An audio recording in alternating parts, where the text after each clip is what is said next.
Besimtarët mysliman anë mban botës kremtojnë këtë të premte Kurban Bajramin. Mira besimtarë u mblodhën në bulevardin Dëshmorët e Kombit në Tiranë këtë të premte për të kryer faljen e namazit.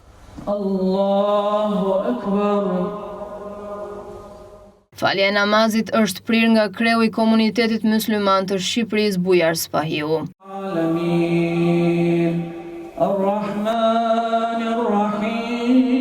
Kurban Bajrami është festa që simbolizon sakrificën sublime të babait të profetëve, Ibrahimit a.s. Me emrin e kësaj feste janë të lidhura ngjarje madhore që kanë ndryshuar rrjedhën e historisë, si rindërtimi i Qabes, Haxhi, emërtimi myslimane të tjerë. Kurbani paraqet materializimin e niyetit dhe të gatishmërisë që në emër të Allahut të flijohet. Përveç aspektit shpirtëror të kurbanit, është i rëndësishëm edhe aspekti social i tij, ndihma për ata që nuk kanë, në mënyrë që të gjithë së bashku të festojnë këtë festë islame. Kjo festë është festa e ngjalljes së shpresës dhe optimizmit për të vazhduar me këmbgulje besnikërinë ndaj Zotit të gjithësisë.